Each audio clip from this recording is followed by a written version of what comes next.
tusimame pamoja kulinda uhuru na umoja wetu. Enyi Bwana na binti wa Afrika, mwili wa jua, mwili wa anga, tuifanye Afrika mti wa uzima. Tuungane sote tuimbe pamoja, kuenzi shikamano hatima yetu. Tujitoe wenyewe kupambana pamoja, uhuru na umoja vitawale. Enyi Bwana na binti wa Afrika, mwili wa jua, mwili wa anga, tuifanye Afrika mti wa uzima.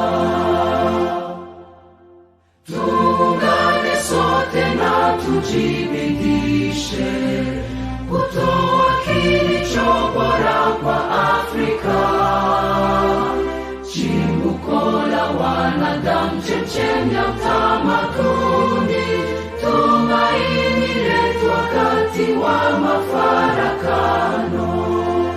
Enyi Bwana na binti wa Afrika, mwili wa jua, mwili wa anga, tuifanye Afrika mti wa uzima. You're watching us live here at Humans TV Africa. We are broadcasting to you live right here at Humans TV Africa. My name is Kato Mukata. In the studio is Dennis to do the production. We are happy to be able to share with you information, knowledge, and power as it is.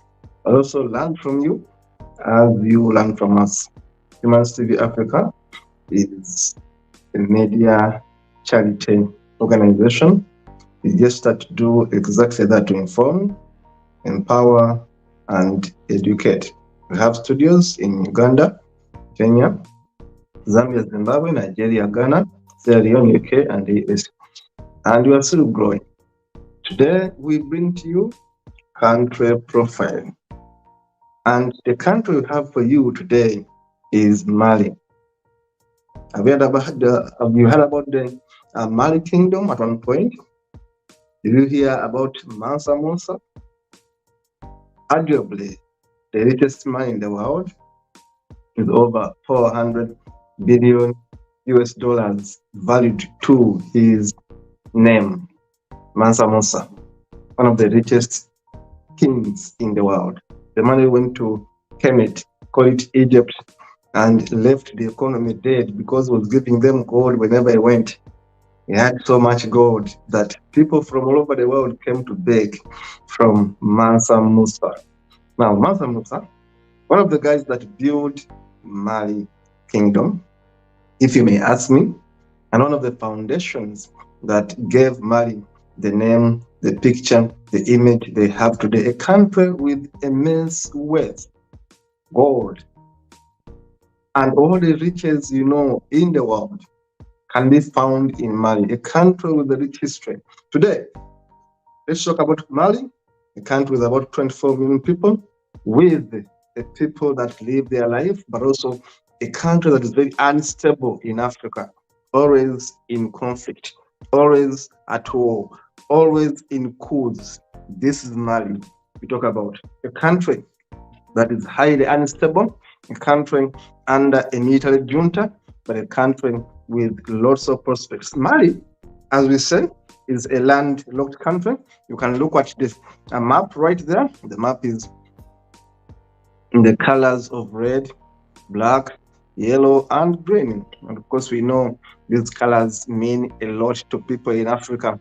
The red, black, yellow, and green. Now, that's the size of Mali.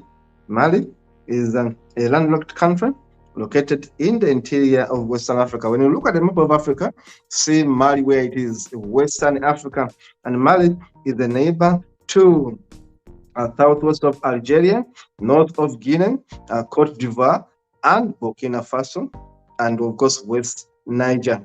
Mali is about quite a big country, about the size of Texas and California combined. That is Mali with 24 million people. Mali is largely a flat and arid land. I told you Mali has gold, is known for gold. Mali is known for wealth. Mali is also known for the Niger River that flows through it. It's quite flat, a country. Mali was a trading empire in the 13th century to 16th century. The capital city of Mali, of course, is Bamako. Let me take a look at this map. Let us take a minute here. You can see this is Mali right there. We see Algeria, we see Mauritania, we see Senegal, we see Burkina Faso, we see Niger, Guinea, and of course, countries that that surround this country, which is largely landlocked. We see within Mali, we have Timbuktu, Gao, Kidai, Taoureni, Kaye, Segou, Kitan, and of course other cities of Mali, Sikasso, and these are popular cities in Mali. Of course, Bamako is the oldest city, and of course the capital city of Mali. Now Mali, as we've seen, the neighbors are clear there: Burkina Faso, Niger, Mali, Algeria, and Mauritania. These are the clear neighbors of Mali, this beautiful country here in Africa. You see Morocco not very far away. Up there, Algeria, Niger, Burkina Faso, Guinea, Senegal, Mauritania, and West Sahara. This is a landlocked country surrounded by other countries.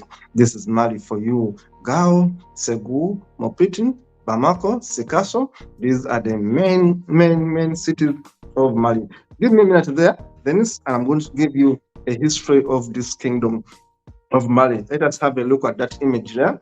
I'll give you a history of Mali. Now, Mali was a trading empire that flourished in Western Africa from the 13th century to the 16th century. The Mali Empire developed from the state of Kangaba on the upper Niger River, east of the Fouta Dajaroni, and is said to have been founded before 1000 CE.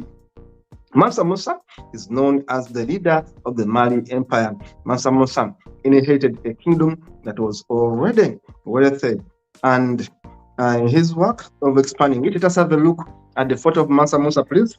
Mansa Musa is the guy I'm talking about here right now. Mansa Musa inherited a kingdom that was already wealthy. Mali was already wealthy. Let us look at the history of Mansa Musa briefly. Now, this guy is known all over the world. That's why I'm bringing him today. Mansa Musa, the richest man, arguably the richest man in the world to have ever existed. Today, talk about rich people. Mansa Musa was richer than all of them. Why? He had the wealth of the world under his feet. And Mali was not the Mali you see today. Mali was bigger. Mali was an empire, not the small country you see Mali today. Mali was bigger. Mali was covering much of West Africa. So it was bigger, not the Mali you see today. The Mali Empire was bigger. Now, the Mali kingdom was headed by Mansa Musa, and his work of expanding it into a wealthy nation, call it a kingdom in Africa, started. These riches came from mining a significant salt and gold. Mali had salt and gold. Remember, people liked salt. Just like today, you couldn't have food without salt. So there was salt in the Mali kingdom and gold deposits in Mali kingdom. There was also elephant, ivory, and of course, other minerals in the ground. Mansa Musa had been recognized as Africa's emperor. There have been his leadership led to Mali kingdom to become one of the wealthiest empires in the world. And of course, he had gold, salt, agriculture, and dynamic trade. Mansa Musa, of course, got this kingdom from his family. And of course, we know that he traveled a lot, lavishly splashing gold in the countries he visited. Remember, he went to Cairo and he spent there so much money in Cairo that he caused depression. Value of gold in that country depreciated, and for over 10 years, Cairo, call it Egypt, never recovered. Mali visited them, but the impact left there for 10 years. The economy in Cairo did not recover because there was too much money in the economy. He simply went there and powered gold and gold and gold in Cairo, call it Egypt, and the economy of Egypt was destabilized by this one man visiting them. People had so much money, almost everyone had money. Now there was a problem in the country because of this man visiting them. Now the title of Mansa Musa goes to the 14th century African empire. This was 14th century right then, and he has been said to have an equivalent of $400 billion in wealth.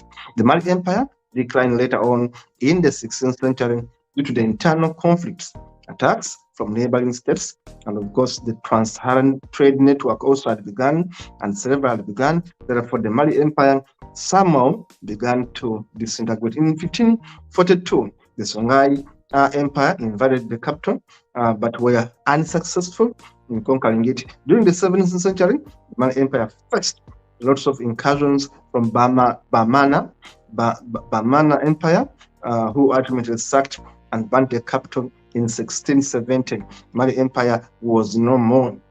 1670, Mali Empire collapsed, and the Songhai Empire took over that empire. There you see, it was actually big, as you see.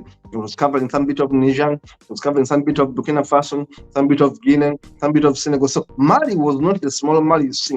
It was covering much of that area there. That was the Mali Empire. Not only the Mali you see there, but the Mali covered Burkina Faso, Guinea, Cote d'Ivoire, Senegal, and part of Mauritania. It was so big. It was so big. Briefly, that would have been part of Mali Empire today. But the Songhai Empire collapsed it and took over much of the Mali kingdom in the 15th century, leaving literally many to be proud of the Mali Empire. And but of course, by 17th century, the Mali Empire was no more. It had been conquered by the Moroccan Empire then. See, Morocco was not very far away from Mali. Moroccan Empire came and conquered Mali. Morocco's up there, you can see, came and conquered the Mali Empire down here and took over. So by 17th century, Mali Empire had failed and Moroccan had taken over. But again, in 1892, the French came and took over the Songhai Empire, and of course, Mali Empire went under the French rule in 1892. And by 1893, the French appointed the civilian governor of the interior. It was called Soudan Francais, and it was called French Sudan. It was now called as French Sudan when the French took over. And of course, Mali remained part of this medieval kind of arrangement, of course, with Timbuktu becoming less and less influential. Remember, Mali had one of the best universities in the world. Mali had one of the best universities and the oldest universities in the world. Was found in this area. And of course, best books, best libraries were found in the Mali kingdom, thanks to Mansa Musa and others. Of course, Mali got their independence in 1960. Let's look at the statistics right now. Thank you very much. Mali has about 22 million people, but of course, by now it has about 24 million people. This was data given to us in 2022, but today Mali has about 24 million people. Mali population growth rate is 3%. Of course, age dependence is high at 98. Age dependence is high. It means the working class is working for dependence. Population in urban areas is only 45% of the total population. Infant mortality is high. This is the highest I've seen in Africa, at 61 per 1,000 live births. This is the highest infant mortality rate I've seen in Africa so far. 61 per 1,000 live births. Mali, many children are dying at birth in Mali. This is so worrying. And of course, I'm not surprised that life expectancy in Mali is only 58 years. No wonder. Infant mortality rate is 61 per 1,000 live birth. This is high. And life expectancy is too low. Why? Mali has been unstable since independence. Let us look at other figures. Of course, age dependency here, age groups. We see that the majority of people in Mali are between the age of 15 to 64, and the rest are young. The older ones are only 2%. Let us look at other figures. Only 2%. Now, Mali, of course, I told you, Mali has their own power. They have their own electricity, of course. They consume less and they export a bit of it, and they import also some bit of it. Let us have a look at other statistics. You can have a look at them. In terms of airport, this was done in 2013. Mali had 25 airports, but of course by now it should be having more. Cellular phones were about 21 million cellular phones there, which means that actually almost everyone had a phone by the time this research was done. Highways have about 9,000 and those kilometers, of course. Then internet users are over 1,900,000 internet users, and of course railways cover about 593 kilometers right there. And that is Mali in terms of technology. That is Mali in terms of population. Now, in terms of location, I told you Mali is in the interior of West Africa, southern of Algeria, north of Guinea, Cote d'Ivoire, and Burkina Faso, west of Niger. Total land area is 1,240,192 square kilometers. Mali is actually big. Land area alone is over 1,120,000 square kilometers. Water area covers only 20,000 square kilometers, and coastline is zero. They have no coastline. Now, in terms of climate, it is a subtropical to arid. It is hot and dry in February to June. It is also rainy, humid, and mild in June and November. It's also cool and dry in November to, of course, February. The terrain is mostly flat. Mali is a flat country. I should tell you, you will not see many hills in Mali, generally flat. And of course, rolling northern plains are covered by sand dunes and savanna, south rugged hills, and of course, in the north. The lowest point is Senegal River, and of course, the highest point is Hambori Tondo. That is Mali in brief. Sources is World Bank. We get our information from World Bank and of course CIA and others. Now, here is what is so disturbing about Mali. Mali has been at war since 1960. Mali has never been at peace. They are always having leaders and they are always having instabilities, coups, wars, insurrections. People of Mali, right there, beautiful people of Mali, right there. Remember, Mali is a country in West Africa, and it is highly influenced by the Arabic culture, the Tuaregs, and others. That is Mali, a mixture of the Arabs and, of course, of the black people. The Tuareg state, the Tuaregs in the north, those guys you see, the Arabs there, have been always fighting to secede. They are separatists. They wanted to secede from Mali. Again, they have been fighting since 1990. They have been fighting the Tuaregs, those Arabs you see, the Tuareg rebellion in June 1990. They are separatists. They want to separate Mali. They want to stay in the north, and they have a Tuareg state, a Tuareg state. These Arabs here of Mali always have wanted to be different. They have always wanted to break away from Mali. They have been fighting to separate themselves from Mali and form what they call the Tuareg state.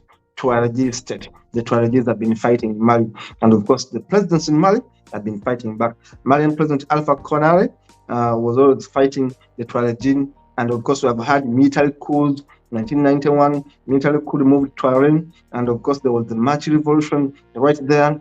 1992, they had the election there, and of course it didn't go so well. Alpha Condé was elected president. That is Mali, Bamako, and of course I show you Mali, the village. In 2002, Amadou Toumani Atore led the 1991 coup, overthrowing Traoré, was also elected winning as the president in 2002. You see Amadou Toumani Toure becoming the president in 2002. From 2006, the Tuareg rebels were fighting, seeking autonomy. They want to cover their northern desert region and say, we Tuaregis have our own state. So the Tuaregis in Mali, formed a rebel group. They have been fighting Mali. Now, for example, in 2013, there were presidential elections and attempts to have peace in Mali, but still the Tuaregis were fighting. The Tuaregis, the Arab Malians, people in Mali, the Tuaregis always have wanted independence. Mali has wild animals. Mali has the giraffes, the lions, all these animals you see in sub-Saharan Africa, you can see them in Mali. But Mali, despite the gold they used to have, despite the wealth they used to have, Mali has been not at peace because Mali has been fighting. Mali has all these elephants, the lions, all these animals. You can find them in Mali.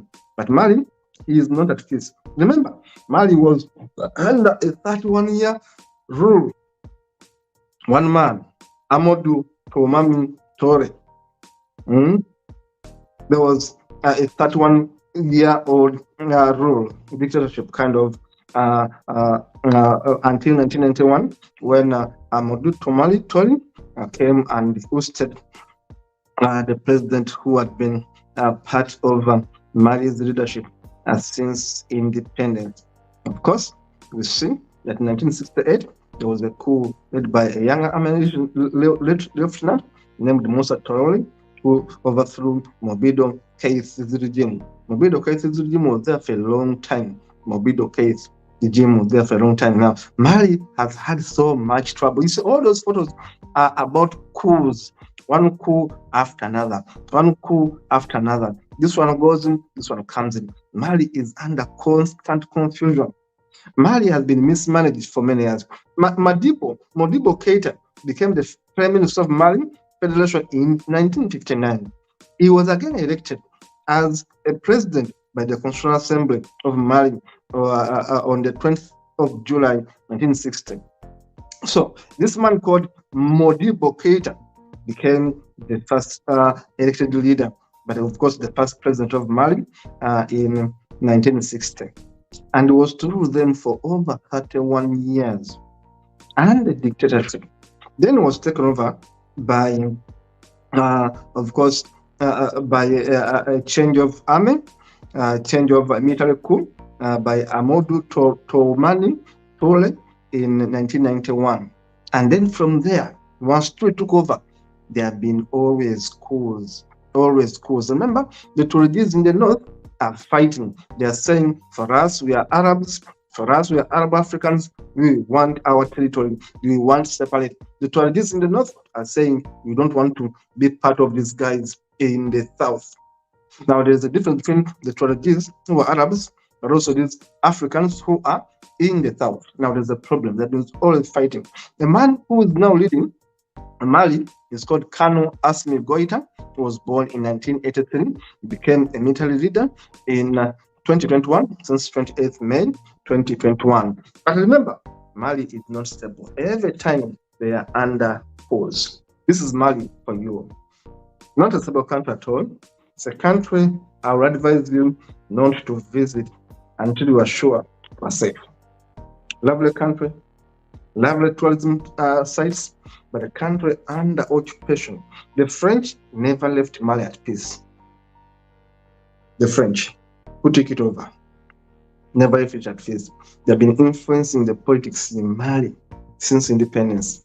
It's one coup after another. One coup after another. From Keïta in 1960 until 1991, Mali didn't have democracy. There was always bad rule.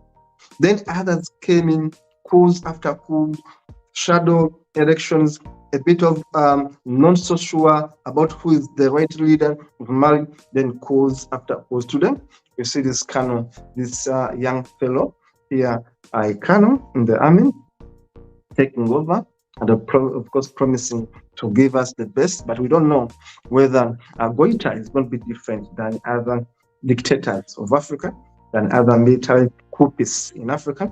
We don't know whether Goita is going to serve differently.